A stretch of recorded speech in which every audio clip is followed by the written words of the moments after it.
And I do have a genuine, irrational, subconscious awareness that people should not know that I'm sleeping.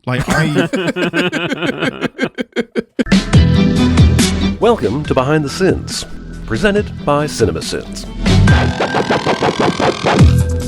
Welcome to Behind the Sins, a weekly look at everything going on inside the world of CinemaSins. I'm Aaron Deister, and this week I'm joined by fellow Bafflegabbers, Jonathan Watkins. Hello, hello.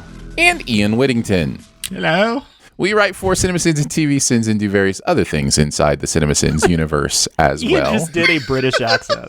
Like, he just did a fake British accent over his own British accent. I forget that I'm English. That's amazing. And I put on an English accent. I was like, oh, hello, nice to see you. Jolly good, piff, piff. That's like when Reese Witherspoon is trying to be a Southerner, and I'm like, dude, you're a Southern. You're already a Southerner. Oh, yes. Dear. There's nothing more. Have I talked about this on the show? I don't think I have. There's nothing more interesting than when Ian was over here for a while, and I had to wake him up to get the car keys because he had used the vehicle for something. When you wake up Ian, he is, I think, and Ian, you can speak to this, but has a fear of being thought of as a sleeping human being. Like, he does not want you to think that he is sleeping, because you wake him up and his first thing, he'll be like, oh, hello there. And it's just like, genuinely, it's like the most awake human ever, even though you just woke him up from a deep sleep at 5 a.m. So Aaron's an early riser, so it literally was 5 a.m. And I think I'm a night owl, so I think I went to sleep at like 1 in the morning or something stupid. Yeah. And I do have a genuine, irrational, subconscious awareness that people should not know that I'm sleeping. Like, if it's napping, I'm the definition of no, I was just resting my eyelids. I'm ready to go. And your man knocks on the door. It's like, oh, can I just grab the keys? Oh, jolly good. How are you doing? Spiffing. Very, very good. And I'd woken up seconds earlier. He's in a suit. I'm already dressed. Yeah. But I just don't like people knowing that I sleep. Yeah, it's well, I let's won't, unpack that on the show in front of an audience. Sure, let's Thank get you into so it. much. We'll do the first. We'll do the SinSide Ian, and then we'll get into the SinSide Scoop. No. There's no inside Ian. All right, fair enough. Let's get into the SinSide Scoop. What's he building in there? I've got a secret. Pay no attention to that man behind the curtain. This is a true story. We're going to take a look at the videos from the week, the process of sinning them, how we felt about the stuff we are sinning in general. We kick it off in commercial sins world with Fushigi! This is a Jeremy Scott script.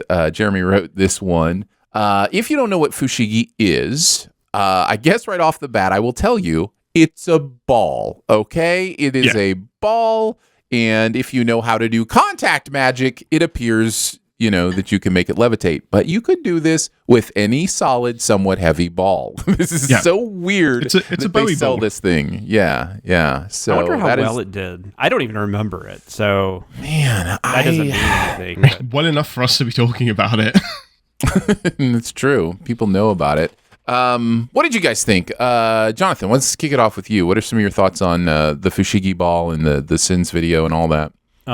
It looks like one of several million dumb products that they tried to sell like this in the, I would say mostly 90s, although I think this was early aughts, right? Wasn't this like 2002 or something?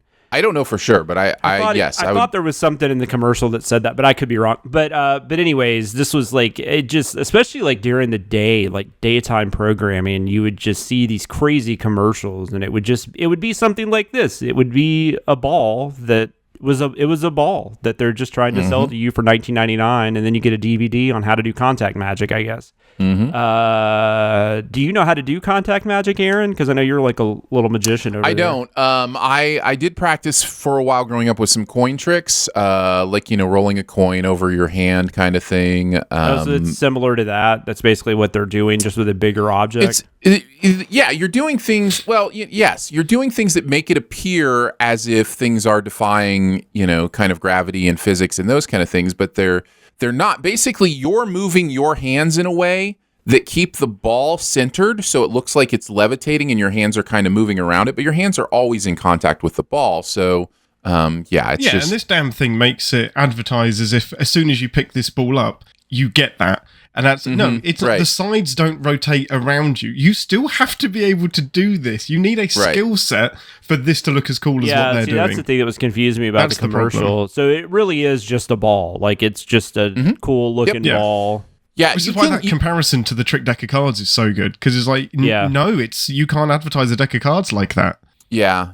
I mean, I had trick decks of cards. I had strip decks, which basically means one end of the deck of cards is a little wider than the other end. So if a card is turned around, you can kind of feel it and pull it out of the deck. That's a strip deck. I had mark decks. I had a lot of Magic stuff growing up because I really did enjoy it. But I never did any contact Magic really like that. Again, other than maybe some coin stuff. And I mean, the closest thing I ever did, honestly, was when I played basketball. I did basketball tricks like that, like, where I would roll them over, arms and hands and, around the back and that kind of stuff. So do some ball handling tricks, but yeah, nothing with like a small contact Magic ball. No. Nice. So Magic is not real, and I wait. What? Stop it! Good Lord. I don't know. I'm telling you though. Sometimes I know it's not, but there are some magicians where I'll watch them do something, and I'll be like, I still don't know how you did that. Like, I mean, so fun. Maybe Magic isn't real, but it's the whole point of Fool Us, right? It's the whole point of Penn and Teller's Fool Us. And they get fooled. That they get fooled, and the idea is they love that. Like they are on the search for that feeling of being like, how did you do that? And so like if even like some of the greatest magicians of all time still love that feeling, like that's what's so fun. That's what's so powerful about it. Not to get up on a fullest tangent, but I do love that show too. Oh, so although good. I don't think I watch it as much as they are. And I don't like keep up with it every season, but I think I almost love it when they get it right, because I think there's something about the way Penn talks. I just like to see him be smart. I don't know why that is, but he'll just be like, there's a Spanish guy who, John Bob, and I think now you know what I'm talking about, right? And then the magician would be like, yeah, you got me. Like, how do you know all this stuff? Like, how do you keep this stuff in your head? Yeah, he's really good at slipping in keywords. And he's really smart. I don't know if there's like a finer like speaker than like I feel like he could speak on any subject, and if he knew nothing about it, he would make you believe he was the world's. He's a great communicator. Yeah, he really is. And he kind of has to be, right? Isn't that dangerous when people use that for nefarious purposes? Which is why it's so brilliant that his whole foundation is against that. Like, I have these powers to manipulate people and make them think that I can do mysterious things. And my whole thing is to say that is a fun trick. And, stop believing these things are magic. Yeah. Is Allison really Hannigan still hosting it? Yes, she is. Very cool. She's doing very great. Cool. Yep. Sins I liked. I loved just the random pointing out the guy with the questionable choice in pants. I just thought that was an odd choice, because if you're trying to like have a group of people and they're all dressed the same except this one guy has like these really off-color pants, and then put him in the middle as well, the middle of everybody. You know, that guy was just like, I'm not wearing those shorts, or he forgot them or something, and and they just didn't have time to get somebody else in there. In the commercial, it says it floats, it levitates, and the sin is it neither floats nor levitates. I just like, and then if girls in bikinis like this ball, you should too. Yeah. Yeah. Yeah. That hasn't changed. Good stuff. I guess I can go next. Yeah, I didn't know this existed. I don't remember ever seeing this, and it immediately made me angry. I already talked about why, just because it's such a stupid way to sell what is essentially a pool ball, and or a billiards ball if you prefer. A snooker ball. A snooker ball, if you want. Anyhow, it's so frustrating. I did love, obviously, the video. The phrase "I am raised eyebrow" emoji made me laugh so hard. Just a fun way to say that. And then naming the different moves and choosing the name "The Wobbling Minx" just was beautiful. So I just wanted to mention those things. What about you, Ian? So and I mean this with all of the love and affection in the world, but if you wanted to understand what the most unfair and probably most common stereotype that America has in Europe, it's this advert.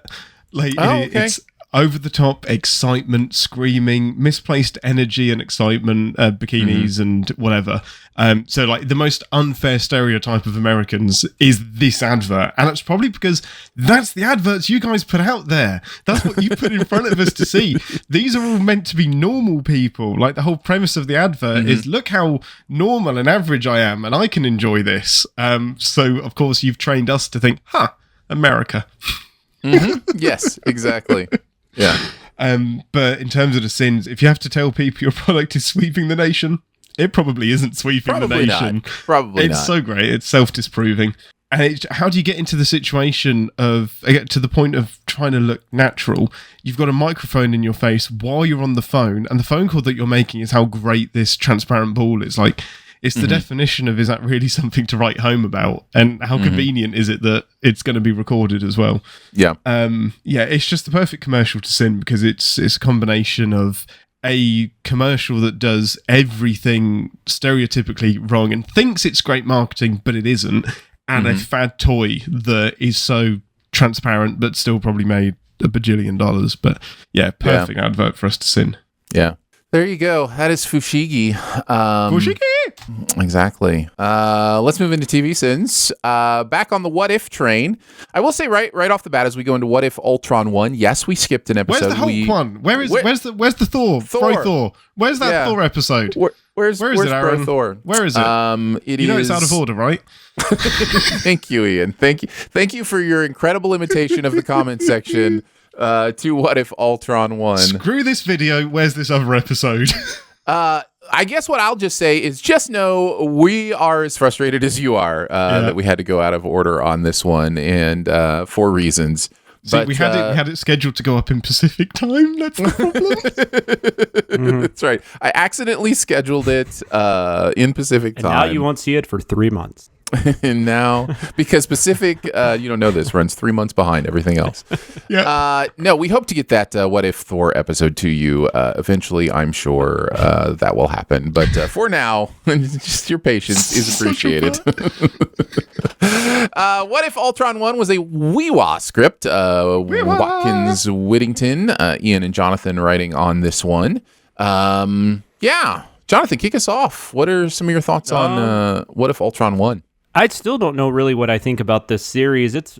I mean, obviously we kind of found out with this and the next one, because this was the first part of 2, right? Or was this the final episode? Am I remembering this incorrectly? Yeah, this is kind of a 2-parter with the finale. Yeah. I mean, but we start to find out that a lot of this is tying together. Right. And I mean, I guess you still basically have an anthology series, but it's definitely an anthology series it's going to build its wraparound story there at the end, which all ties kind of everything together, which is interesting. I don't know that I don't know. I don't know how it's just, for whatever reason, it's not hitting me, I guess, as like great or anything, but it's perfectly fine. And this was just as good as probably just about any episode I've seen before it. It was cool to see Ultron back. I wish they had gotten James Spader, which I did send, but nothing wrong with, God, what's that guy's name? Not sure. A Spader imitator. I haven't read that. Well, it's Marquand. Yeah, James Marquand. Who's a very well-known voice actor in his own right, and he was on Walking Dead. He was Aaron on Walking Dead. Man with beard and metal arm. Man with beard. Very good actor. Actually, he kind of looks like me. Now I'm thinking about it. He looks a lot like me, but with curlier hair. Nice. You are discount Marquand. Oh wow! Marquand. And he's discount Spader. That's the word. I'm discount Spader.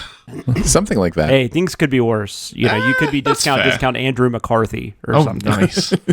But yeah, no, it was fine. As far as the sends, I knew Aaron would just sell this very well, so I was very excited about did she just shame puns? I had that too. I loved Ian's couple of things Ian did. I know Ultron doesn't need an atmosphere to work, but sound does. And then just the Bluetooth never works, and I felt that. I loved it. So obviously wrote that weeks and weeks and weeks ago, but I'm feeling it today because my Bluetooth headphones won't damn work. And I was like, Bluetooth, we invented this 20 years ago and it still doesn't have a purpose.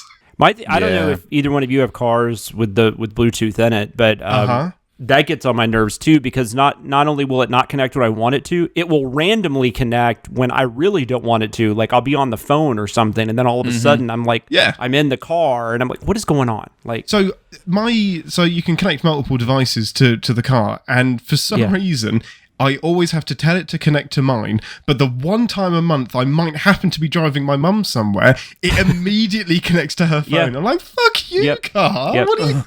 This lady doesn't own you. Yeah. Yep. Thank you, Bluetooth. Bluetooth. Much appreciated. Ian, how about you? When I got to this episode and the finale, I was immensely satisfied and immensely disappointed, because I love that it's all interconnected, and that really, really did it for me, because it's just a great payoff that everything you've been watching isn't on its... I don't know, it doesn't matter, you can enjoy it for what it is, but I love that all of the toys got to play together at the end as well. But I was massively disappointed because of how much we got to know the Watcher. Like, I loved the Watcher being this really mysterious, confusing character that... his powers aren't their powers aren't explained, and we don't know why he does the things he does. He's just there, and he's just there to watch. Now he's not the Watcher, he's the interferer. And it felt like maybe that's something you do on season 3, 4, 5 as a big, this is the end of the story. But where does there may not be an intent to do any more what if stories, but where do you go now that he has intervened? Anything else is a bit anticlimactic, but overall, I did think the episode was a lot of fun. In terms of the sins, come on.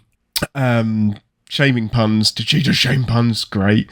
We're too late. He did it, Laura. And then just fucking Bucky. But then apologising, because whenever someone is sentimental about a character, the narrator just defaults to fucking Bucky. Yeah. You can't help avoid that. You'll have to excuse me if I have trouble believing that saving the entire multiverse from the destructive hands of an omniscient entity infused with infinity stones now rests solely on the shoulders of two people whose superpowers consist of an aptitude for gymnastics and above average hand-eye coordination. Just continuing the Hawkeye hate is one of my favourite things to do. And if only there were a Disney Plus show that we could really lay on some Hawkeye hate. If only. What if there were a Disney someday? What if? Perhaps. What if the show was actually good? It's great. What if it was? What if? I am also a little bit iffy, iffy, if you will, on this show being connected now. It made it better for me. I think that's safe for me to say. I wasn't necessarily enjoying it as much as I had hoped. And then when it interconnected, I was like, okay, this makes it a little bit better for me. I can see kind of what they're doing. It wasn't helped by, and we'll talk about this more in the next episode, I'm sure. It wasn't helped by the fact that they had to delay one of the episodes. So, feel your pain, by the way. What if?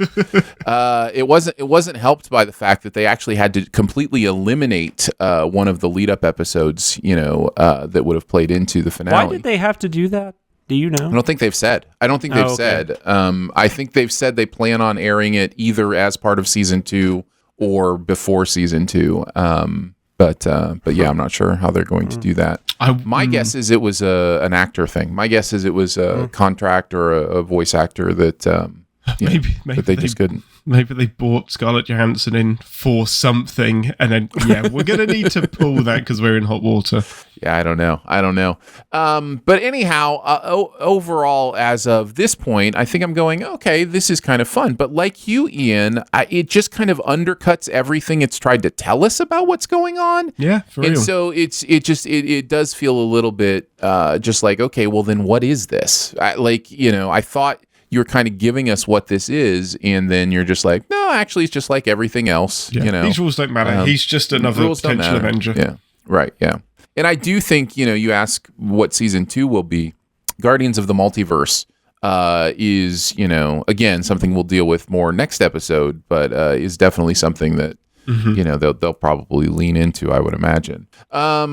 So yeah, I'm enjoying it fine. It's fine. It's canon. It's good stuff to know. It's interesting. I'll be curious to see how it plays into the Doctor Strange movie. Wait, is it? So Oh, I didn't know I that. said I'd be curious to see how. Because, No. Sorry, I meant it's canon thing. It is canon. Oh, it's absolutely 100% canon. Yeah. Oh, interesting. Yeah. Cool. Even when they were being cagey about it connecting, they said all these episodes are canon. Oh, I think that's everything. awesome. I think everything on Disney Plus is canon, right? Yeah. Like all the shows on there. I'm not sure about the Hulu. And the Marvel side, not on the Star Wars side, but on the Marvel side. Yes. Marvel side specific. And in fact, we're finding out that maybe some other Marvel shows are canon. Well that's interesting. Yeah. Just maybe. We're tiptoeing around. It's possible. As far as the sins, you guys mentioned most of them, but the sending of open containers near expensive equipment, even though it was the point, was great. And I just loved calling out Clinton Francis Barton by his full name, since we know it now. Yeah. I hate that cliche too. The whole doesn't know the middle name. Ugh. Yeah. Yes, it happens a lot. Some You have a cliches weird don't need middle to name. exist. It's very sitcom. By possessing all 6 Infinity Stones, Ultron has the ability to bend time, space, and even reality itself. The Watcher, in turn, has access to every recorded event in the past, present, and future of the universe. But let's stick to the good old alternating beams of color, witty retorts, and general fisticuffs to settle this battle between 2 of the most powerful beings known to exist. Yeah, that was Ian's. I had something about that too, though, because that was the most frustrating thing. That's always about these. You could have predicted it. You could have written that finale without seeing the episode. It's so frustrating. Just have some imagination. You can do it because your Doctor Strange versus Thanos fight was in Endgame. Infinity War was fantastic. You have the ability to do this, but nope. I'm going to punch you into the ground. Well, and then like you mentioned too, Captain Marvel's inability to have any effect is bizarre too, because if she's supposed to be the most powerful person, I mean, it just, I don't know. No, it's dumb. It's convenient dumbness. All right, let's move on to the second TV sin. Santa Claus is coming to town. We did another Christmas special. This was a Wii U. This was I'm going to keep singing a lot this week. I don't know why. I need Whittington a hero. Hughes. Bum, bum, bum. Nice. Something. Hughes, Whittington, doing this one, Danae, and Ian. So yeah, Santa Claus is coming to town. I guess, Ian, we get to start with you.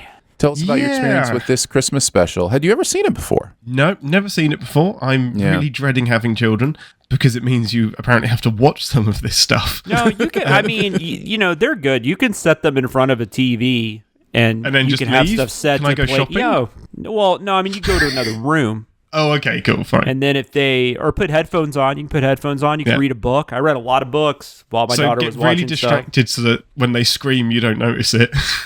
Yeah, because there's some really effed up stuff on the screen here that I'm like, I don't know that I want a child to watch this. It's what's confused me a little bit about this run of festive things that we've been doing is how few of them I've watched. And I'm like, Mum, Dad, did you just not want me to watch festive things? Like, why was I watching Alien and Duel at the age of But is it possible 5? that these are just American things? Like, I mean, isn't it possible? That was my guess when you were saying that. Yeah. But then, to be honest, I don't have anything in its place.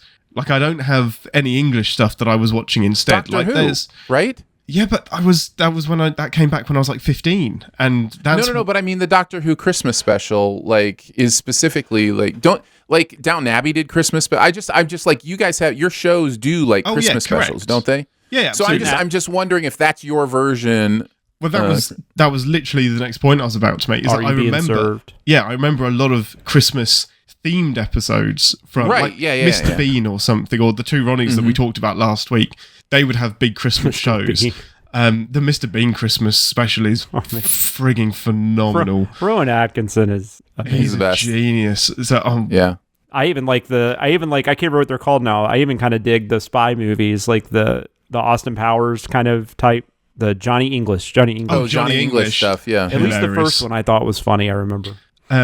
Really super quick on the Mr. Bean Christmas special. He has a girlfriend of sorts, and they go Christmas shopping so she can pick out a present, and she goes up to a window, falls in love with this ring that's in a window, and Mr. Bean buys her the photo frame showing it on a couple instead with the I've seen picture this. because he thought that's what she was looking at, and he's so proud and she's so disappointed and she leaves. I was like, you're a terrible person, Mr. Bean, you're better off alone. But Santa Claus. I did not enjoy this. It was a bit I like the stop motion. Fred Astaire is great. He's a great narrator, great storyteller for this. But the story, I could not get past how dumb the story was. Like, stop making toys. Like, all of these elves are making toys at the behest of some random king, but then dropping them off randomly. And then they can't drop them off randomly because there's a warlock in the way, because that's where they choose to set up their workshop. They chose to put the workshop in with a ton of obstacles between them and the place that they need to get the presents to. So perhaps a younger Ian would have enjoyed this, but adult Ian just enjoyed sending the what's-its off of it. So some of my favourites was, so the bad guy is Burgermeister. So I was like, looks like the writers went to the If in Doubt Make It German school of bad guy creation, because it's just every German or Austrian stereotype for some reason, just lederhosen and an evil German accent. So it's definitely of its time. Yes. One of Danae's sins, I like babies. People who like babies. It's so I thought I had that down too. It's so beautiful. Good. It's great. Another one of hers was, I still have a little magic. Oh, I'm not such a loser after all. Way to make us all feel fucking special. I was like, unless you have magic powers, you have no value. Right. And there's a lot of lessons like that where they had the opportunity to teach a lesson and just decided, nah, we're not going to do that. Yeah. Just referring to the location where the Kringles choose to make their toys. And that, you know what, we're going to move closer to the supply. I was like, yeah, well, duh. And how it ends with, why didn't Gandalf just fly the hobbits to Mordor? Because sometimes it's how do you end a sin that sums up the point that you're trying to make? And I think that does it pretty well. It's like, this is such an easy solution. Why did we not do this? Yeah. I'll go next. I don't really remember this one that much. I just don't think I watched a lot of Christmas specials. I remember watching the Peanuts Halloween special and those kind of things. I definitely watched those. I mean, we must have had a VHS with all the Peanuts stuff on it, but I don't remember watching this stuff a ton. But again, it's in my cultural consciousness. Like I know of it, the Burgermeister, Meisterburger kind of thing, all that stuff. So really fun sending this stuff. It's one of my favorite things about Christmas season is sending this stuff on TV Sins. It's to destroy people's childhood. Just destroy childhood. There is one that we haven't done yet. There's a Christmas special we haven't done yet that it's absolutely ridiculous that we haven't done it yet. And I'm promising right now, if you figure out in your brain what that is, we are doing it next year. Yep. And apologies that we haven't done it yet, but next Christmas we'll make sure to get that one done. But yeah, this stuff is really fun.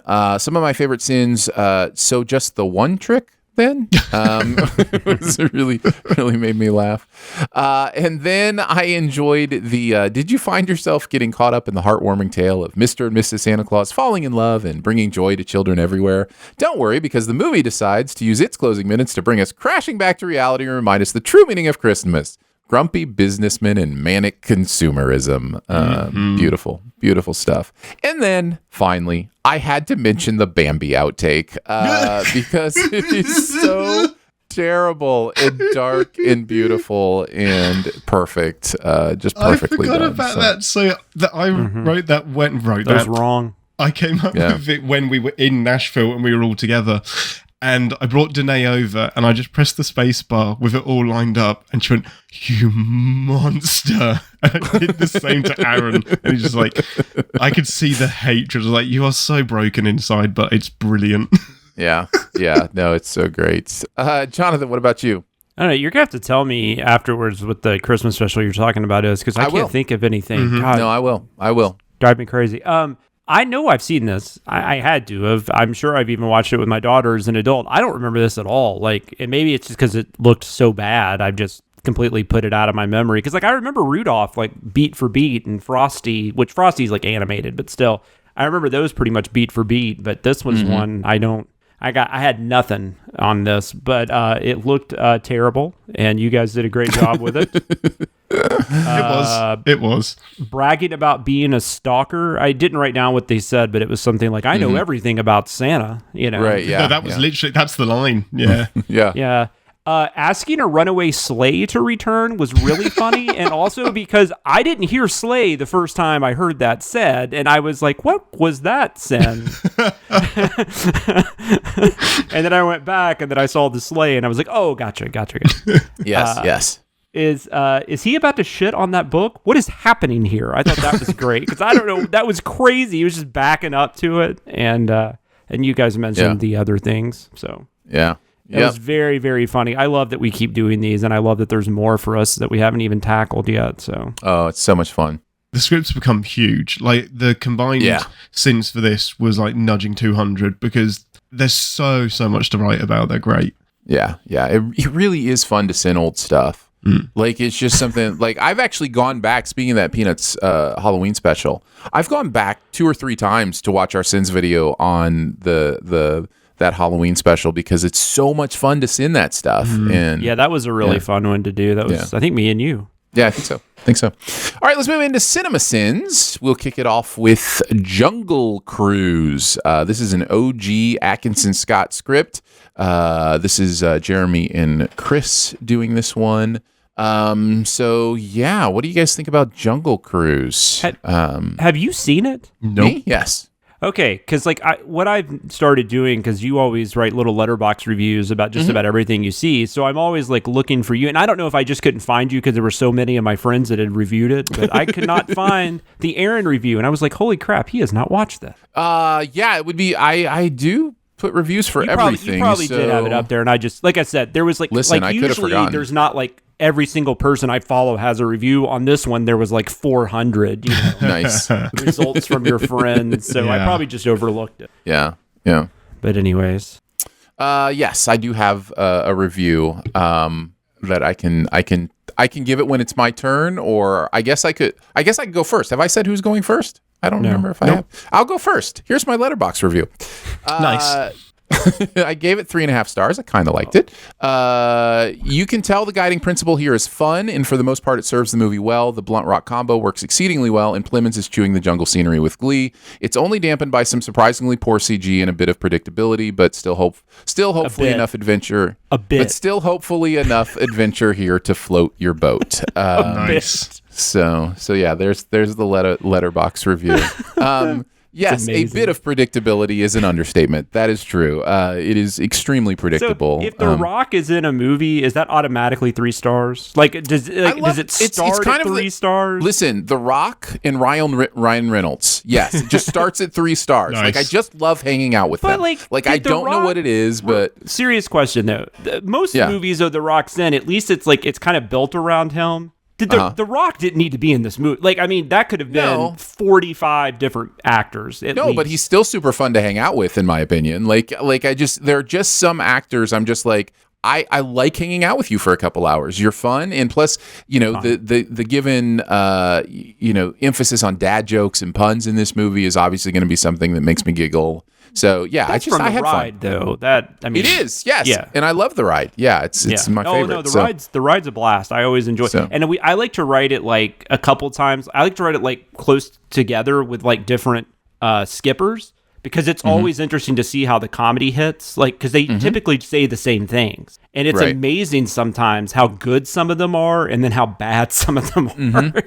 Or it's at least reached a point in the day where they're just like, I don't care anymore. I'm done. I've had 3 kids shit on this boat. I'm done for the day. Like, I don't take it for granted, stuff like that. Here's the backside of the waterfall. Fuck you. My life sucks. I will start with the taking it for granted shout out for my sins then. Hello, my name. It was listen, I've said it before, I'll say it again. I completely embrace the moniker of the pun guy on the team. I will tell you that many members of the team use me as a shield. and I'm fine with that. Like, they have complete freedom to do whatever dumb puns they want to do, and then people just assume it was me, and that's a beautiful thing. So that happens so much. It's great. You see the comments, you're like, "That's a Dicer sin." I was like, he wasn't even on this video. But feel free. Yeah, first you're like, wait, did you find it funny? Oh, you didn't? Yeah, he totally wrote that. Yeah, no, that was his. Totally him. Happy to be your pun shield. But it is funny. That is officially my second shout out in a CinemaSins video. Nice. The first was in the very first video I wrote on. Jeremy shouted me out for some reason. But yeah, so there you go. It's also nice just to say, Dicer from TV Sins, because like just even reading through the comments of some of the TV Sins this week where, somebody's like, oh man, this is one of Chris's best scripts yet. He did a great, job with this. It's just like, okay, that's fine. Great. Cool. Got it. Cool. I had to mention the pants joke. They certainly thought this had a super long shelf life because that was one of the things in the movie. I was just like, really? Is this that funny? You're going to bring this idea that she's wearing pants is ridiculous enough that you'll bring it up 4 or 5 different times. So I was glad to see that. Did I just skip my own all the some time joke? Really cracked me up. That was beautiful. I love it. It was great. This is my man thing and nobody touches my man thing cliche is just beautiful for the way it's worded. By the way, this is my man thing and nobody touches my man thing is title of my sex tape. German speaking English to the Brazilian snake. Just worded nicely and beautifully. Can someone tell the movie I'm not talking to it anymore? That was funny. I had to go back and watch that again because I didn't think I heard it right the first time. I was like, oh no, that's exactly what I heard.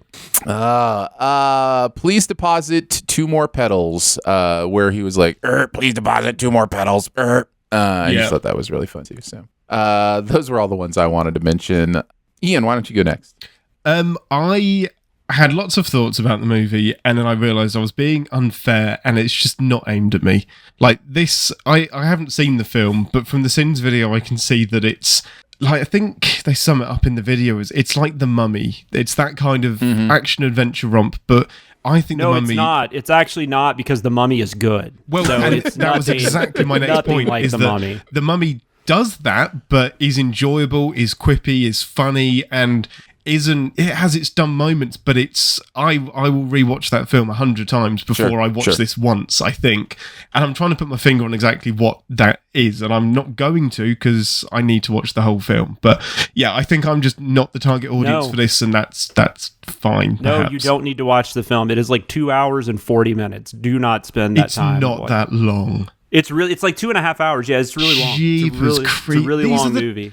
These are the type of films that are begging to be 90 minutes. But anyway, it's just over 2 hours. It's 2 hours and 7 minutes. That's 47 minutes too long. You're not wrong. But I just thought I'd clarify. Okay, it felt like 3 hours. So. Yeah, which is a bad sign. So yeah, in terms of the sins, we need a skipper. I'll volunteer. I'm a good skipper. I skip all the time. Anything that can reference a sin, I love it.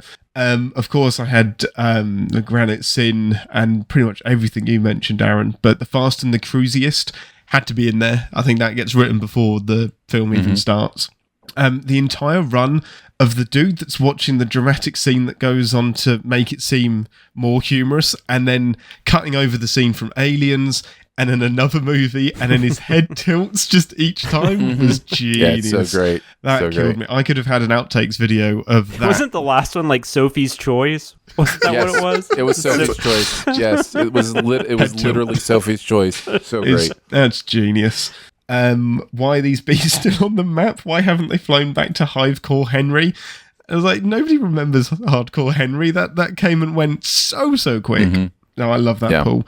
And this is one of my favourite sentences because it's so exasperated. Like, even though nobody's saying it, it's just some kind of bee-related curse. It may as well have ended with whatever. Like, I don't care. Just curse it. Curse it with bees. So yeah, they did unsurprisingly an awesome job pulling this one apart. Jonathan, what about you? So I wrote I just like F9 a couple weeks ago, maybe that was last week. I had not seen this. And like I said, if I have any interest in watching a movie, I'll typically watch it before I watch the Sins video. So I watched it yesterday on Disney Plus, and I went into it knowing that this movie made Jeremy physically mad. But a lot of movies make Jeremy mad. So it wasn't like, and if anything, I thought that would let me be lighter on it, maybe a little bit. My review that I wrote on Letterboxd, I usually don't even write stuff, was literally nothing in this movie works. Nothing. And I gave it 1 star. Nice. Because I really couldn't, other than like Emily Blunt is charming, there was just absolutely nothing in this works for me. It's like 87 other movies are brought in to make this one. It's so Pirates of the Caribbean, by the way. Like, insane. Sure. Like, they even have like the dead, like, they might as well be in the ocean. I mean, it makes no sense. And, I don't know. It is extremely POTC. Yeah, absolutely. Yeah. And I mean, I'm glad. People loving a movie is awesome. This is one I'm never going to get, but that's cool. And maybe I won't watch it again. But if I did watch it again, maybe I would have a little bit better of an opinion. I liked also kind of in the theme of the pants, that thing at the beginning. What's the actor's name that plays her brother? It's Jack. I don't remember. I have to look it up. Jack Whitehall. Yeah, Jack Whitehall, because he's a pretty popular comic in England, right? I see him on Graham Norton a lot. Some people would say yes. No, I just said Ian, he's popular. you seem to have an opinion about this. Okay, I just said he was you're right, popular. Jonathan. You're absolutely right. Yeah, he is extremely popular. I know he's guest hosted for Graham Norton. He does all of the things. He's flavor of the decade. Yeah, no, I know what you're saying. I tried to watch. He had a stand-up special on Netflix or something. I tried to watch, and I did not get very far into it. But he's kind of fun, like on a Graham Norton couch, just joking around with celebrities. I much prefer him doing that. His observational stuff is great, but in his stand-ups, he leans into a lot of "look how posh I am."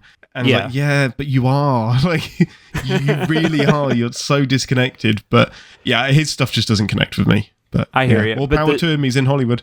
Exactly. But the sin is that, he's the one up there speaking. He's obviously terrible at getting anyone to do anything.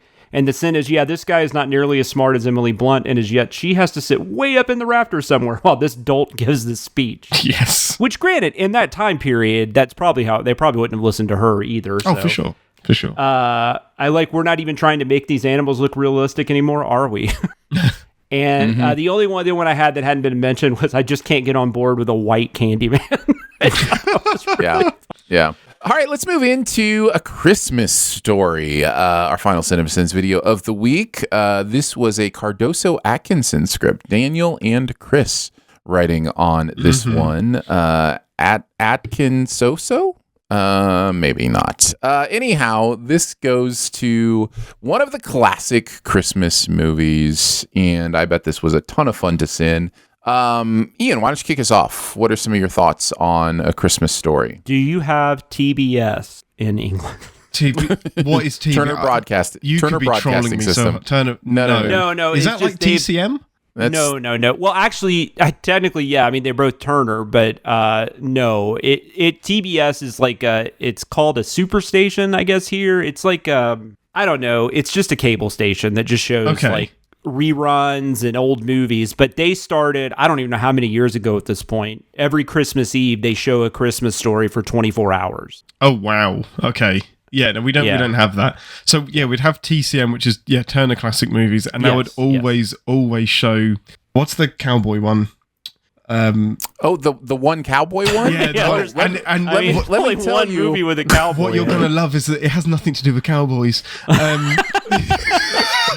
Rhinestone Cowboy. No. The one that's got the reboot with Felix from Bond in it and The Watcher. It had a reboot recently. Do we tend to Yuma? I don't know. No. The cowboy. Okay, let me get this straight. Let's just get a clue straight here for a second. All right. Yeah. The cowboy one that's not actually a cowboy one, that is a reboot of guy of Felix in the guy from The Witcher, or is Felix the guy from The Witcher? So Jeffrey Wright. He was in the reboot, which was out recently. Westworld. Thank you, Westworld. Yes. I did it. Cowboy one that doesn't. The cowboy one. It is a cowboy one. No, you could call that a cowboy one for sure. Anyway, the original Westworld, it was the only film that ever seemed to be showing on there. Oh, nice. So A Christmas Story. Yes. Another one, unpredictably, I haven't seen. But I'm guessing from the Sins video, we're supposed to like it. It sounds like it's somebody that was writing really liked this. It's a classic. So is this it's well regarded. It's well regarded. It was it's one of those stories. It was a colossal failure at the box office when it was released. I don't even think it got good reviews, and I don't remember that part. But it was a bomb. But then, much like It's a Wonderful Life, I think it was cheap to show on television. It had Christmas in it, so it became like a favorite pretty quickly, actually, once it was on. Even if it's made no money. Once it was on television. And then, like I said, now they literally show it 24 hours straight on TBS. So interesting. It is among, if you are the type of person who enjoys Christmas movie conversations, it is in most people's, top 5 Christmas movies especially of all with time. Comedies. It's just, like you hear people say this, Christmas Vacation, which isn't even on the same planet as this, but whatever. A lot of people disagree with me. Like Home Alone, like it's in that conversation amongst a lot of your average, like just general population, I guess. I've got to say, from obviously having not seen it, but from the video, the narration does actually sound like fun. Like the narrator sounds like it's actually used quite cleverly, and it's a good amount of fun. It is.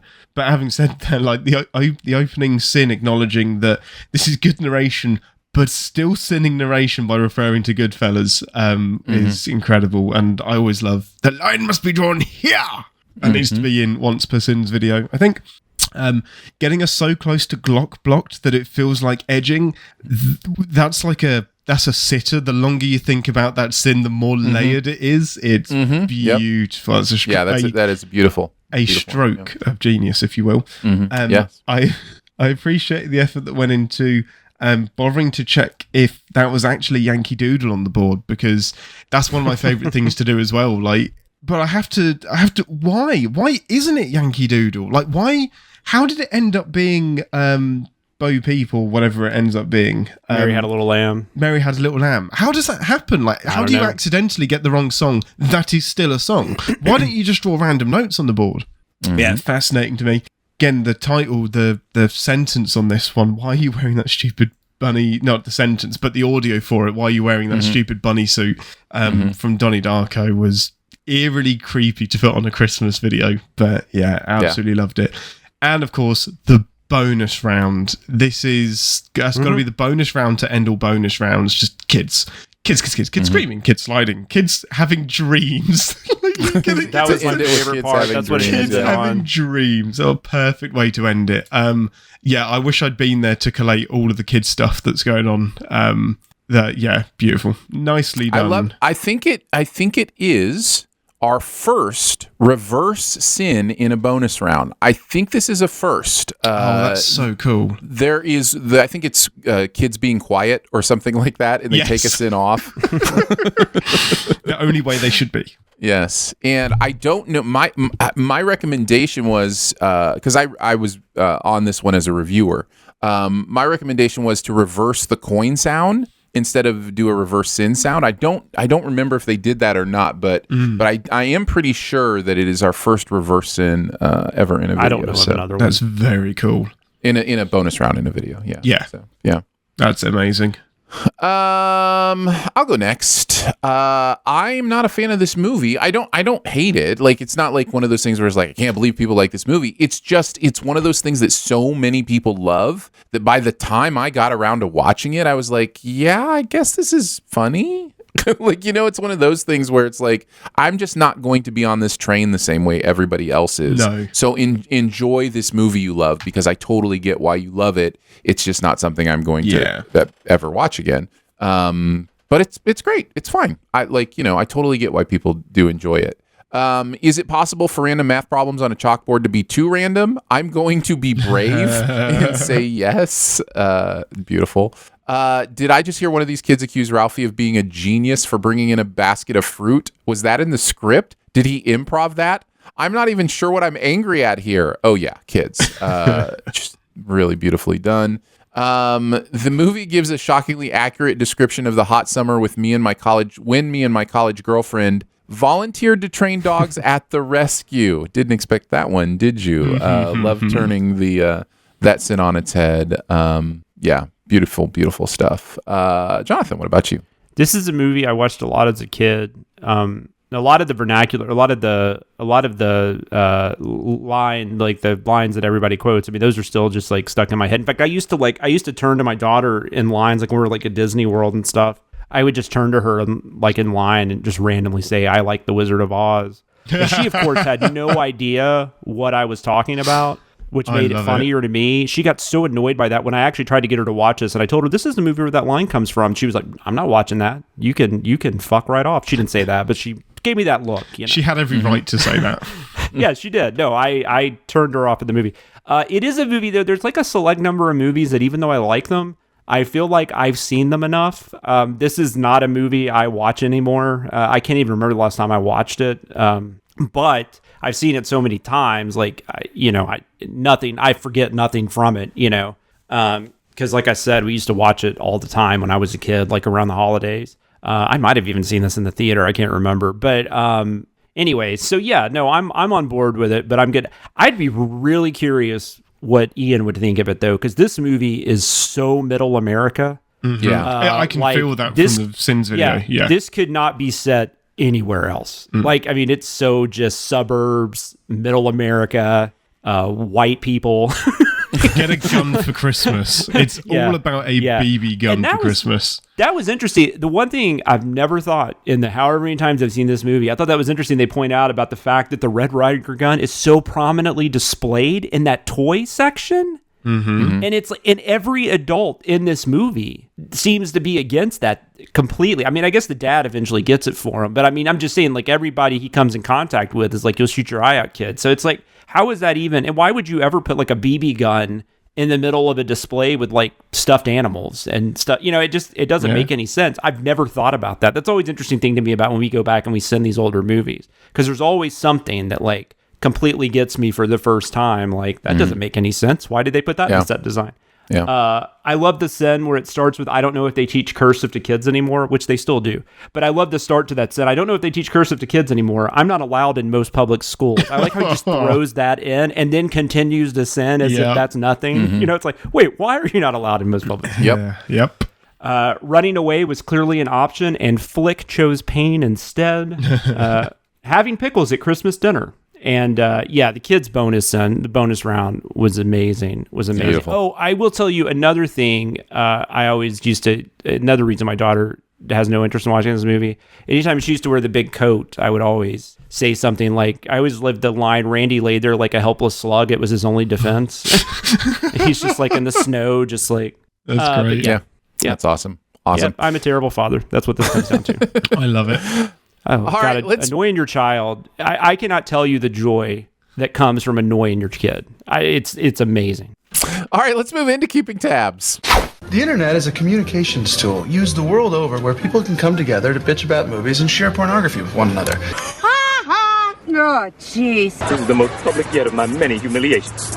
We're going to take a look at something else from the process of putting together this week's content, a weird Google search, a deleted sin, etc. I don't write for CinemaSins anymore. I don't know if people know this, but this is 2 weeks in a row where I haven't had anything, so apologies on that. There's probably going to be like, we're so ahead, though. There's going to be like a week coming up where like all 5 things are airing. Uh-huh. Well, I think 3 weeks ago that it was kind of that way. I think 3 weeks ago it was like I was on everything, but yeah. Anyhow, Jonathan, did you have anything from this week? Nothing like huge, but I did. Well, I had an unused sin. I thought was kind of interesting from What If.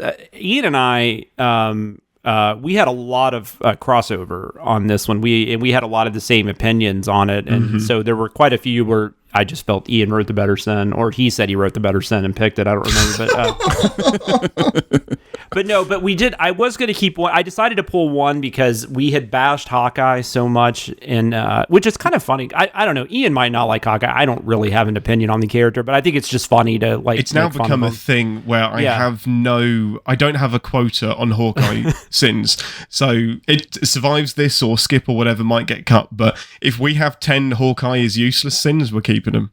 I will say, huge surprise to me is that Hawkeye might be the second best Marvel show so far on the Disney Plus. I don't disagree. Ones. Yeah, no, it's good. I think it might be right. Yeah. It might even be eking up to my favorite. I don't know, but that's a whole other conversation we'll have, I'm sure, one day.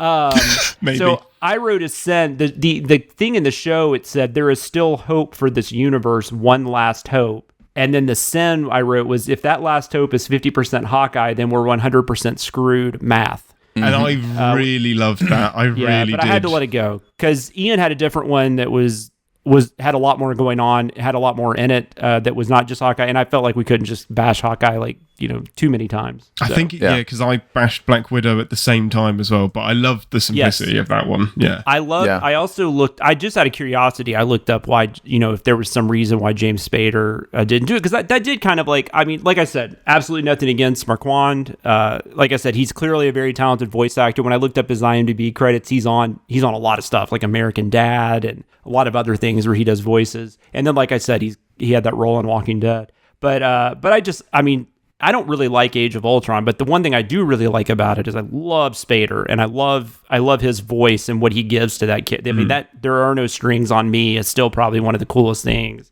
ever said in a Marvel movie. And so I was curious about that to see if I could write a sin about that, but there wasn't anything specific. But what was interesting was that Spader's only credit after Age of Ultron is like these 9 seasons at the Blacklist. And I know like doing a TV show is a lot of work, and he probably has all the money in the world, but I don't know. That made me a little sad. I'm like, we need to get the Spades in some movies or something. Buddy. You can't end on the Blacklist. Like, that cannot be your last thing. I'm sorry. I have nothing against the Blacklist. I've seen like the show has run a long time, and a lot of people like it. Like, clearly. It's probably a jackpot for him.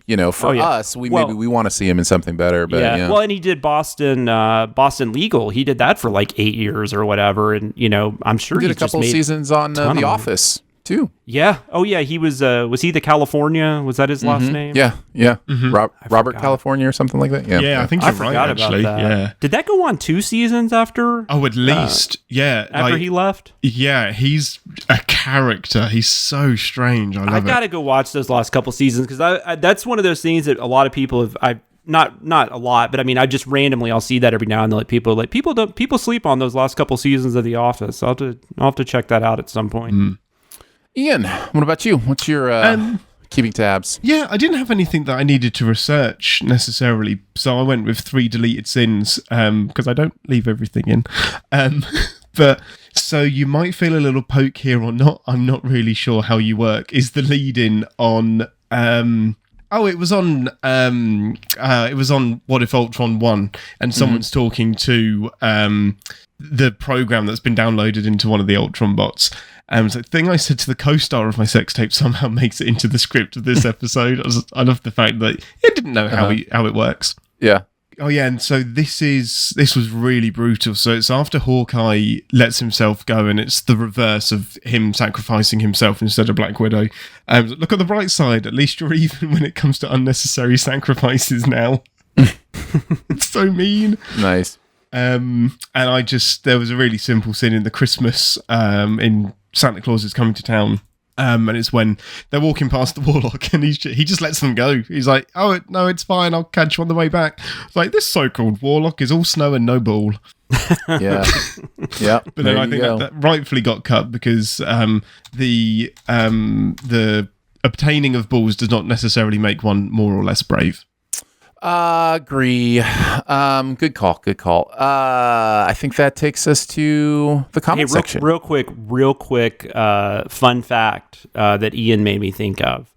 When they were originally going to cast the voice for, the joke got screwed up because I forgot the name of the character. We can wait. Hold on. I can do it. One final note, just one fun fact. When they were going to cast the voice of Buzz Lightyear, it was originally going to be Jim Carrey. So I didn't know if you guys knew that. Going for the week-long callback. Nice. Love it. Boom. It. Pull it back in. Barbara's Wi-Fi password. In. Yes, of course. All right, let's move into the comment section. I want to know what you're thinking. I appreciate your honesty. You're a real straight shooter. You are the ones who are the ball lickers.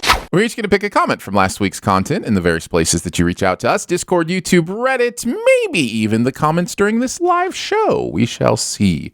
Ian, what about you? Oh, so many. The comments are rapidly becoming something I can't stay out of, and it's so much fun. Of course, because this was a video that involved Thor or something, I continued to get criticised about how Thor managed to survive that arrow because I didn't help myself out and I mentioned it again. So as soon as this script came in, I was like, yeah, I'm definitely going to bring that up again. I can't help it. It feeds me. So, but it was quite vitriolic. One of them was, the reason Hawkeye's arrow was able to kill Thor that time was because it was immediately after Odin had stripped Thor of his powers. Yes, whatever. In the film, he's even restrained. I figured after you sinned it before, somebody would have pointed out this mistake, but I guess not. Just goes to show that TV Sins never checks their comment sections. And I have nothing else to say about that, because mentioning it here proves the point very, very well. Yeah, it's great. I'm going to keep doing it. I should respond there as TV Sins with just like, nope, never. We never do. Just, yeah, exactly. Not once. I was like, wait, we have a comment section? Yeah. So I actually had a nice little fact that popped up as well. No, this wasn't a fact at all. Sorry, absolute lie. A heartfelt story that was quite nice, and it was on one of the Christmas videos. And it was about finishing the Christmas tree on Christmas Eve, which I agreed seemed odd because you're just going to have it for a day and that's it. But yeah, somebody said that their grandparents would literally put up and decorate the Christmas tree while the kids were asleep so that the kids would wake up and see it on Christmas Day. And how magical is that? Like, that is a lot of effort, a lot of commitment, but imagine like the theatre of coming down on Christmas Day and you've got the Christmas tree up, the presents, and suddenly Christmas is turned on overnight. I'm never going to do that, but it sounds very magical.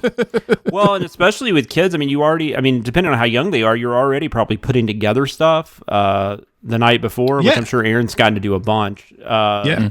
I still remember like 3 a.m. trying to get this damn kitchen set together and just like knowing I'd have to be up in 2 hours because she was going to be up, you know. I can only imagine that it's rough. I cannot share the pain. It's worth it. The biggest sin of confirming a multiverse in your IP is that it soft confirms that all the porn is also canon. That was in the What If episode. I love it. Can't wait for TV Sins to take every chance to point out how useless Hawkeye is in every single minute of a certain TV show in a month or so. Interesting. Yeah. Interesting. I suppose we might. I don't know. Have we got some spare time? I don't know. We'll see. We'll have to see. I guess I'll go next. I did pull something from the comments to the live show today. Nice. This was about the Jungle Cruise movie, and it was Nick who said, "If you can't impress my 2 girls, then you have failed. They like trolls, for God's sakes." So apparently his girls did not like the Jungle Cruise movie. So there you go. Jonathan, what about you? Mine was pretty short. It was just Wanda that was the commenter. This was on the Ultron, and it was nothing has stakes anymore. It was the sin they were referring to, where we had that whole long sin about nothing having stakes anymore. Yeah. And then she wrote, "Spider-Man No Way Home says, I'm going to put some dirt in your eye," which is probably fair. Very fair. Example of doing it right. All right, let's move into Beyond the Sins. To infinity and beyond. Somewhere beyond my wild history. To boldly go where no man has gone before. We're just going to chat about something else from the world of pop culture that we have seen recently. I'll kick us off. I recently rewatched both the Matrix movies and also all of the Animatrix. And I want to talk about the Animatrix today because I think there are plenty of people who like the Matrix universe that maybe don't even know that this is a thing. So basically, the Wachowskis, I guess, commissioned several short films about the Matrix that play into directly the Matrix sequels. So it's not like Star Wars Visions. Correct. Star Wars Visions is non-canon. Here, just play with our universe. This is them going, okay, we want this stuff as an animated film, kind of thing. And it's really cool, really good, really adult. It's actually more R-rated than the actual Matrix movies are, even though I think technically the Matrix movies are R-rated in many ways. So yeah, I forget how many there are, but there's several, and they play right into it. There are scenes from these shorts that lead directly into the sequel movies. There are characters whose origin stories are in these that are in the movies. And there is backstory on the world of the Matrix. There's a 2-parter called The Second Renaissance. There's part 1 and part 2 of that it's really great world building and helps you kind of understand what's going on. So if you've never heard of the Animatrix, but you like the Matrix stuff, definitely check it out. It is on HBO Max, so you will be able to check it out there in its entirety. I need to finally watch it. I've never. That is something. I mean, I'm not as into the Matrix, I think, as like you and Jeremy are, but I do like the first one a lot, and that did interest me. Was it in I feel like they actually did show it in theaters. I think they did. I think they did put it in theaters for a little bit. Yeah, it's over an hour, isn't it? As far as because it's like a bunch of shorts, is that right? Yes. It ends up being like an hour and 10 minutes, somewhere in that range. And they do have it on HBO Max as like you just press play and it goes through all of them. Okay, like you don't select the individual episodes, and the order they use on HBO Max, I think, is the preferred order. But honestly, you could watch them in whatever order you want. Honestly, there's one called The Final Flight of the Osiris, which is the scene that directly precedes Matrix Reloaded or Revolution. I can't remember which one. But it's basically whichever one starts with them in a meeting talking about, I think it's Reloaded. I think it's the beginning of Reloaded when they're talking about the machines are attacking, they're on their way kind of stuff. They got that information because of what happens in this short. And it is so good. And it's also, at the time, one of the most photorealistic CG animations I'd ever seen.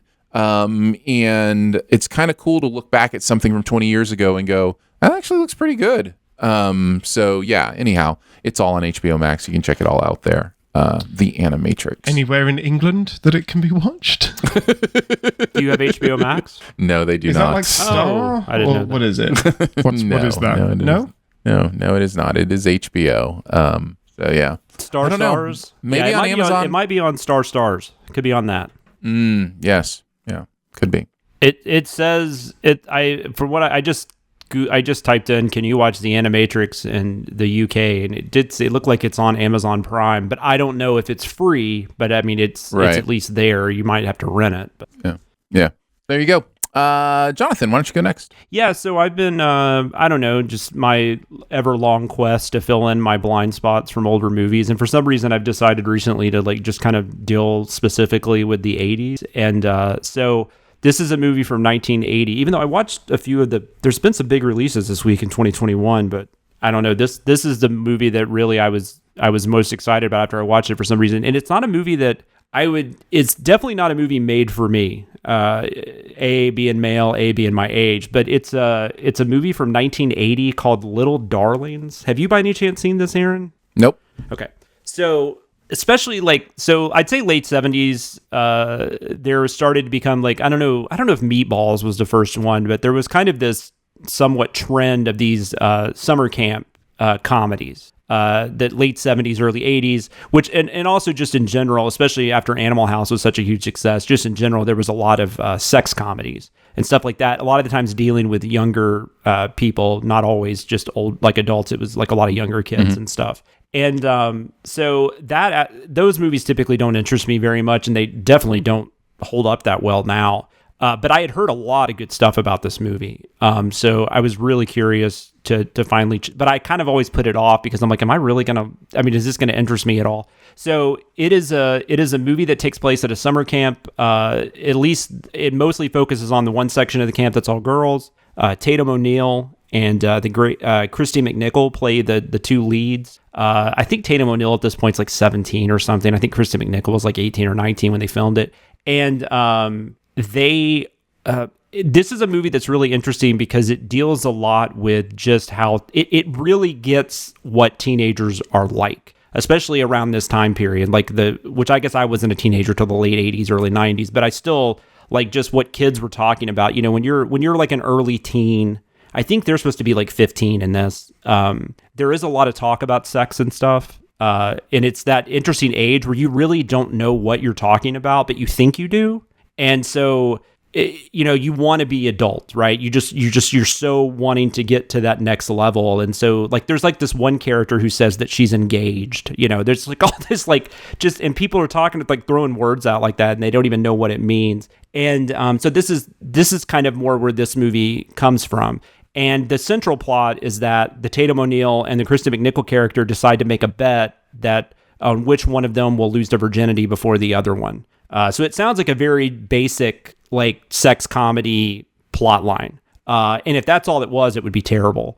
But like I said, this movie ends up actually approaching it in a really interesting way. And it's a very, like I said, it's a very frank and very honest movie. Both characters, they end up focusing on these two guys. The Tatum O'Neal character focuses on one of the camp counselors, so like a much older person, played by a very young Armand Desante. Armand Desante with a lot of hair. It's pretty interesting. I hadn't seen that before in my life. And Christy McNichol on the boys' camp meets this kid played by a very young Matt Dillon, who's excellent in this movie. And I don't know, this movie just completely caught me off guard. The premise is not something that's, like I said, there's no way this movie was made for me. But I had heard enough good stuff about it that I was curious to check it out, and I'm glad I did. I don't think this is going to be something I'm going to rewatch a bunch, but it's kind of one of those things I'm glad I watched. It might be one that I kind of introduced to my daughter when she gets a little older, because like I said, I think this movie has its heart in the right place. It stays away from most of the stereotypes in a lot of these movies, especially with the guy characters. Like, there is something obviously just inherently creepy in when Tatum O'Neal is trying to hit on Armand Desante, who was 31 when he made this. I think he's probably supposed to be in his 20s in the movie. There's something inherently creepy, but the way they use his character in it is really interesting. And I've never seen it done this way before when you usually have these types of scenarios. It's taken very seriously. It's not used as a cheap joke. It's a serious thing. And it had I'm not going to give away what happens, but anything that happens at this moment ends up, having dire consequences on both of them. And then the Kristen McNichol and Matt Dillon thing's really interesting too, because the Matt Dillon character initially seems a lot more like just kind of like an idiot 15-year-old boy who's just horny all the time. But then there's a couple of scenes where the movie actually chooses to give him some depth as well, which I don't think a lot of these movies would ever even bother doing. They would just focus. Christy McNichol, I still don't know why she never became bigger. I mean, she had a career, but it was mostly in television. I don't know why she didn't become a movie star, especially after this movie, because she's just flat out amazing in this movie. I would even at least have her on a short list to get nominated for an Oscar that year. So this movie just really surprised me. Like I said, I don't think it's going to be for everybody, but if any of that interests you, it's on Paramount Plus right now, and I think it's pretty easily accessible to rent. I also thought it was interesting that it's directed by a guy, which I found fascinating. I think it's written by a woman, though. I forgot to look that up, but it's directed by a guy, Ron Maxwell. Like, the only other thing he did that of note that I've never seen, he did do you remember the Gettysburg movie that came out like in the 90s, and then they had a pseudo sequel to it called Gods and Generals? Which those movies were really popular in like the South. I don't know that they were popular anywhere else. Yeah. But I've never seen them. But that's like the only thing he really did after this, which I don't know. But anyways, it was really good. So that's Little Darlings from 1980, and it's on Paramount Plus. Nice. Directed by Ronald Maxwell, written by Deline Young and Kimmy Peck. Okay, so there you go. So a couple of women writers on that one. And that is on Paramount Plus, Little Darlings. What about you, Ian? So I can't remember if you've talked about this on BTS or not, but I watched Swan Song a few days ago and thoroughly enjoyed it. It's not an entertaining romp, it's not an adventure by any means, so go into it knowing that it's dealing with a really serious subject matter. But yeah, this is written and directed by Benjamin Cleary, who I don't think has really done anything else that we'd particularly know of. I think this is one of the kind of the opposite of his swan song. This is his entering song. No, it is. It's his directorial debut, and he called it Swan Song. So that's on great, him, isn't it? Really? Yeah, that's definitely on him. But this has got Mahershala Ali, Naomi Harris, Awkwafina, and Glenn Close, and they are all fantastic and brilliant in it. And Mahershala Ali, in particular, is just acting his what's-its off and just giving a really genuine and really heartfelt performance. I don't want to give away too much, but the premise is that he is rather unwell and has to make a very serious decision on behalf of his family, which is for their betterment for the best, but it involves a huge lie, and it's just about how future technology is going to present us with these decisions about identity and individuality and how we can live on without living on, and how that can work for our friends and family, and should they know, would they be able to tell the difference? But it's handled brilliantly. It's got kind of Ex Machina and Her vibes to it. Black Mirror as well, but much more optimistic than Black Mirror. And yeah, I had a great time with it. It's right up my alley. It could easily be an episode of Star Trek dealing with like the moral ambiguities of future technology. Yeah, just it's a great watch. There's so much to watch at the back end of the year that's Oscar baity, but this is it's brilliant. I really enjoyed it. Swan Song is on Apple TV Plus, and I echo everything Ian is saying. It is wonderful. It's definitely a type of movie that works very well for me. Because it's it keeps you thinking, and any movie that puts a conundrum in your head and makes you kind of walk away going, how would I handle that? What would I like? What would I do? Is always fun for me. 100% make you ask those questions, and you may have a knee-jerk, well, that's an obvious answer, but it will still make you think of that question and how you would react to it. And the technology, it's set in the near future, but it's never distracting. Not for it all, and feels it's amazing, very comfortable, and it's fun. The technology in it is very fun. You buried the lead, which is the self-driving cars, which is really the most important. Yeah, most important I'm thing. not watching that. It's what the film should have been called, Self-Driving Cars. It should have been, to be honest. Yeah. Self-Driving Cars, the movie. So there you go. That is Swan Song on Apple TV Plus, Little Darlings on Paramount Plus, and the Animatrix on HBO Max Plus. That's going to wrap it up for Behind the Sins this week. Don't forget to make sure you're subscribed and go ahead and leave a comment or rating as well. If you've got anything you want to send us, you can mail it to us, P.O. Box 881, Republic, Missouri 65738. You can hang out with us on Twitter. I'm at Aaron Dicer. He is at Wits End. WHITTSINNED. I can do this all day. And he is at Sam Loomis 13. So for Jonathan Watkins, Ian Whittington, a Wobbling Minx, and myself, we will see you next week. Happy New Year! Happy New Year! Woo! Thanks for listening. Send any feedback to bts@cinemasins.com, and be sure to subscribe, rate, and comment. Find more ways to connect by visiting cinemasins.com/bts. Hi, Ian. Hello. How are you today? The first ever sin I ever wrote that appeared on a YouTube channel, on a channel, was talking about Captain America, or fake Captain America, and it was, there's no good putting a sock down there. So it was a penis joke. And I was like, great, that's the first thing that I ever wrote. My very first sin was the very first sin of the La La Land video, was mine. Who honks during a traffic jam is how it starts. Nice. Someone cuts you off or starts dancing on your car, sure, but even the biggest asshat knows it's not the fault of the guy in front of you. So right off the bat, I was like, I'm going to use a word like asshat. I don't ever say that in my day-to-day language, but I can put it in the narrator's mouth. Barbara's Wi-Fi password? Sure, Ian. Sure. In the narrator's mouth? Just stretch it till it works. Oh, now that is Barbara's Wi-Fi password. Can you feel me setting you up? Barbara's Wi-Fi password? We can do this all day. Barbara's Wi-Fi password! We have this thing in the neighborhood. It's I can't remember what they call it now. You get trick or treated basically, but it's like somebody puts like a pumpkin on your. What? Aaron was like, I don't want to hear this story. Okay, bye. I'm done with this story. I'm still here. I just need to work on my camera. I'm still listening. I promise. I still have to do so much to my office. I've only been in here for like 3 years. Yeah, it's a process, definitely. I've been in this one for 2 years now. I've managed to put some soundproofing up, and that's it. I mean, I want to do something more with the models, but I don't think I'm going to do that. I haven't really had any issues. No, your audio sounds fine, definitely. So I don't know that my wife would love that. So it's a pain. I wish. So I've got a friend that uses little pins to put them up, and that's actually easier to repair than using a lot of like double-sided sticky tape, which is what I used. So as soon as I... Oh, yeah, pens are always the way to go. Pens are definitely the way to go. I had to pull one down because I nicked it and, like, took a chunk out of it. And I was like, oh, no, this is so bad. And I just look around the room and, like, it's on all of them. Tape eventually it falls, I feel like, no matter what kind of tape you use. This tape will... The problem is this tape is too good and it will take off half the wall. Oh, well, that's another issue. I will have to probably rescreed this entire room before I leave it.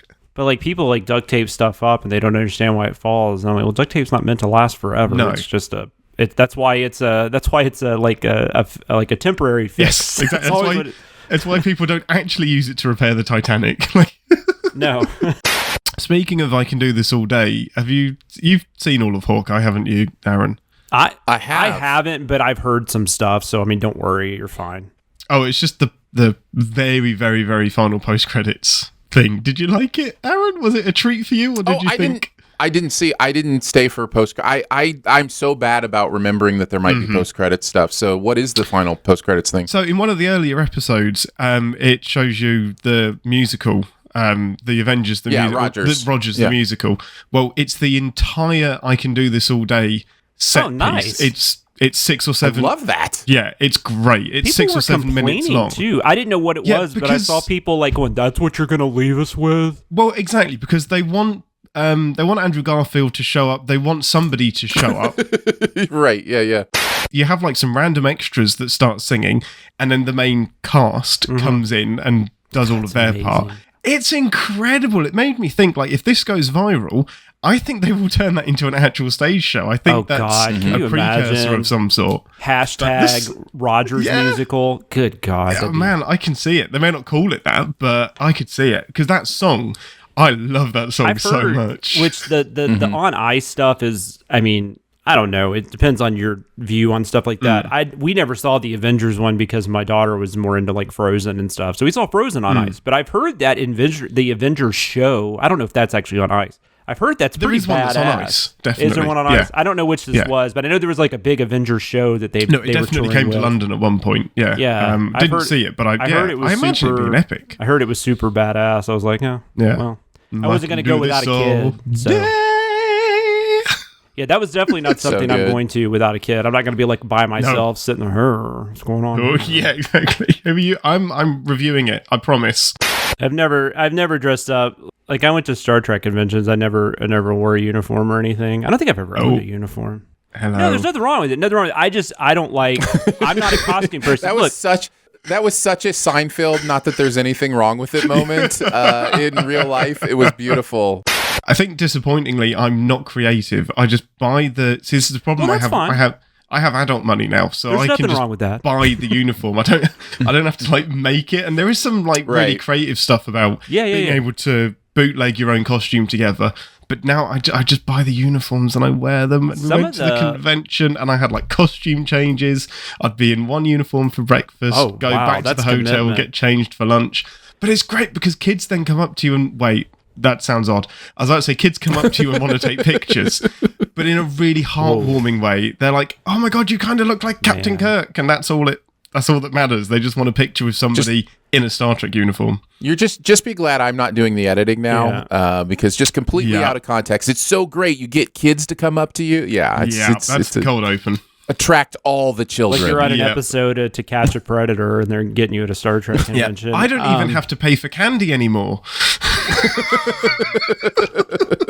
I do find some of the, like, I mean, wear what you want to wear, but some of the stuff that tries to be sexy, like sexy Borgs, like that's odd to me, like sexy Klingons. Oh, how, like, horror conventions are even crazier. Like they have like sexy Cenobites. I'm like, no, this isn't.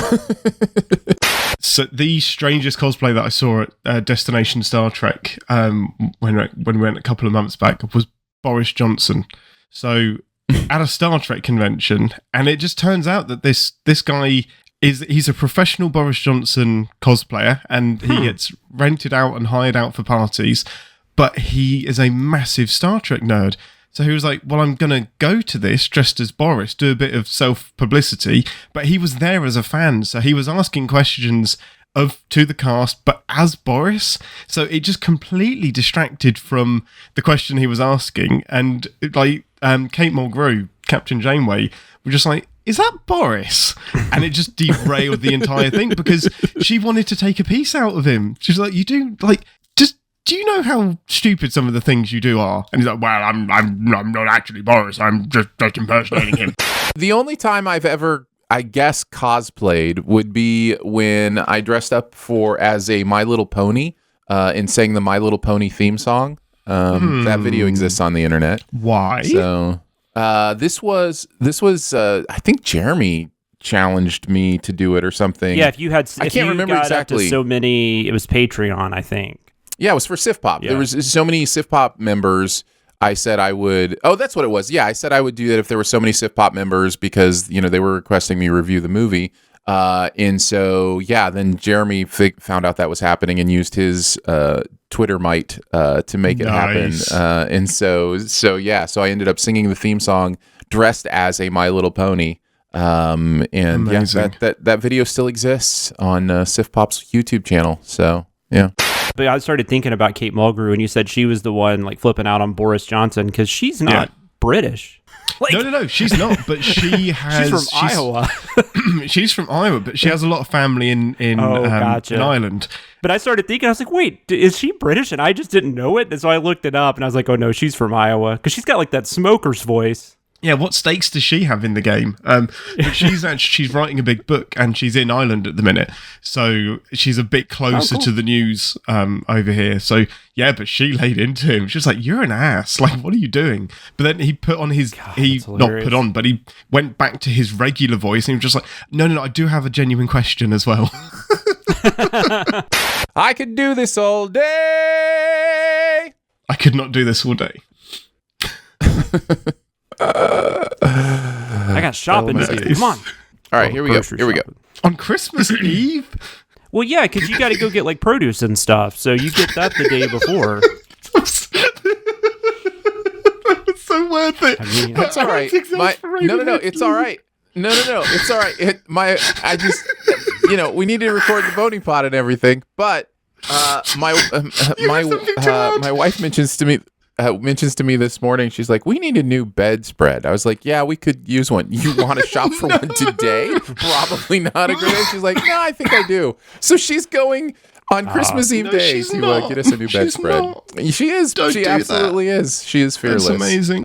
Ian is in there, just like stirring up trouble, all sorts of trouble. Was there a Tuvix conversation or something going on? I got my big ladle out. Yeah, there's a Tuvix. Someone mentioned Tuvix. I think. Nothing like talking about Tuvix in 2021. Is this a Star Trek reference? Right. Okay. Is this a Star Trek reference? Bottle thing. God. There are two big characters. There's a transporter accident. They get merged together. They make a new person. Tuvok and Neelix. Yes, but Aaron doesn't know who they are, so it's irrelevant. But that's where the name comes from. I have no idea. So which series is this? Voyager. Is this Generation? Voyager. Oh, this is Voyager. So I really don't know Voyager. It is insane because it forms like a sentient being who lives with the crew for quite a long time. For ages. Then they kill him so they can have their friends back. Specifically, Janeway, the Doctor refuses to separate them because this will kill Tuvix. Janeway comes in and says, F that, I want my buddies back, murders him. He's basically sobbing as she presses the controls, and then they both turn up, never mentioned again. It's like, wow, you straight up murdered him.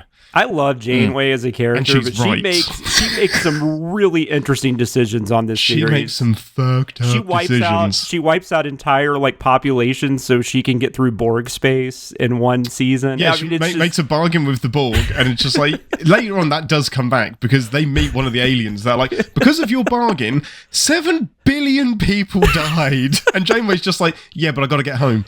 And this is our hero. This is the hero.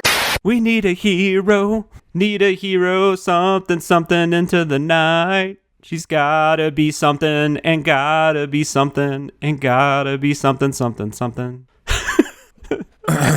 I would totally subscribe to the Twitch channel that just involved Jonathan singing songs he only knows one or two words to and just inserts something into the rest of the song. I can do this or something.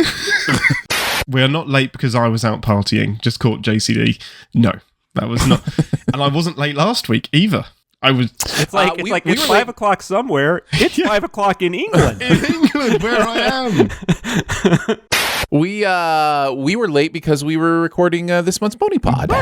So that should show up in your feed sometime before the end of the month because that's what Boney Pods do. Mm-hmm. They erect themselves at the end of the month. Oh my. Wow. Okay, sure. That's what they do. They are bony pods. Exactly. No, not a Bonian pod, JCD. How dare you? Well, let's get into recording this week's podcast. Lots of fun stuff to talk about. So, if you guys are ready? Nope. I'll just kick us off. Yep. Nope. Do this all day. Let's get to the SinSide Scoop. Oh, God, annoying your child. I cannot tell you the joy that comes from annoying your kid. It's amazing. I can't wait. One day. All right, let's move into keeping tabs. I feel like Aaron disagrees.